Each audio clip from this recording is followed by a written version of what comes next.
It's really very, very interesting what's going on in Europe. And I'm telling you, keep your eye, watch this space, and not just this space of this show. I mean, just watch this space of this whole thing that's going on.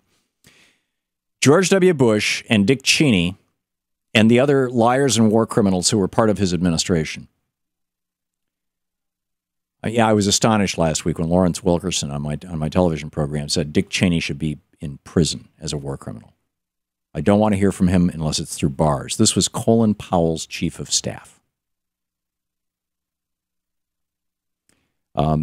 Anyhow, they broke the Middle East. The Middle East was relatively stable. I mean, it wasn't a democratic paradise. It wasn't Northern Europe, but it was stable. And George W. Bush went in there and by taking down Saddam Hussein and opening up Iraq, and now, these policies have continued. You combine that with the climate change that was happening to the north of Iraq, up into Syria and in those areas where, and Tunisia and whatnot, where the price of food is going up because the ability to grow food is going down, because what used to be food-producing land is increasingly becoming desert because climate change is actually shifting. They're going to have to redo the maps with the tropics of Cancer and Capricorn, I think, eventually. I mean, obviously they won't. That has to do with latitude and longitude and stuff, but you get my point. That what's coming out of this is this huge refugee crisis. And as Colonel Lawrence Wilkerson pointed out on my program last week,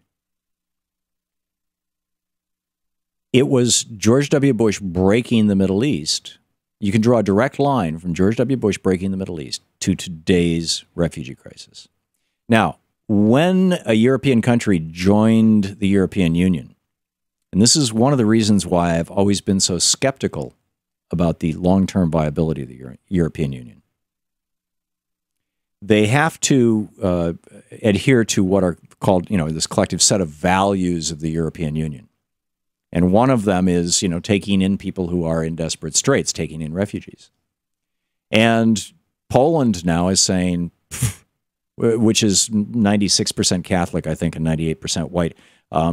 Poland is saying, no, we're already a poor country. We're not going to take any. Hungary, another country. These are the former Eastern European. Oh, well, they're still Eastern European, former Soviet bloc countries. Hungary saying no. We're going to build a fence. In Hungary, they're talking the same way Donald Trump does. We're going to build a giant fence. It'll have a very pretty door in it, but it's going to be, And I think this, and Germany, when Angela Merkel first said, "Oh yeah," and everybody was horrified and shocked by that little boy who died, and who was drowned in the surf trying to make it to Greece. He was, the little tiniest tip of the iceberg. Hundreds of thousands of people have died just in the war in Syria now over the last 4 years. And again, all of this stuff, you can track it back to Bush and Cheney. And so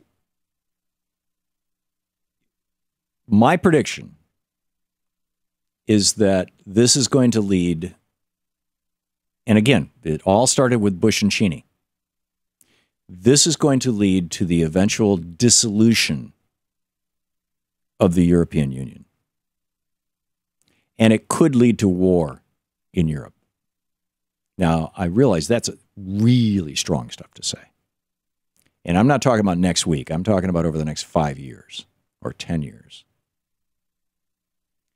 But look at how badly we are handling the migrant/refugee crisis in the United States. At least we sort of acknowledged that the roughly 40 or 50,000, mostly children, who came here on those harrowing train rides across Mexico from Guatemala, El Salvador, and Nicaragua, who were fleeing death squads and gangs, we finally sort of acknowledged that they were actually refugees and not migrants, not people. A migrant is a person who says, I don't like living here, I think I'll go there. A refugee is someone who says, holy crap, they just bombed my house, killed my brother, and I better get out of here, I'm next. I mean, there's a very real difference between the two.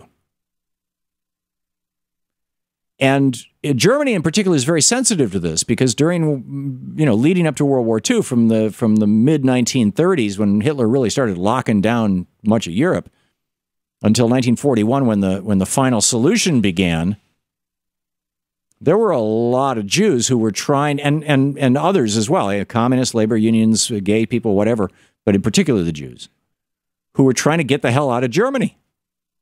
There was a boatload of them headed for the United States, and Roosevelt said, no, turn around, go back.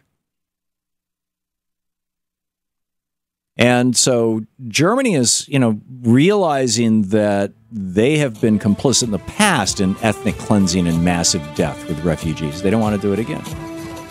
But I'm telling you, from what I saw, from the reaction that I saw of average Germans to these immigrants, there's a lot of ambivalence. And I think this is just like, you're seeing the whole Trump thing in the United States. You're going to see that on steroids in Europe.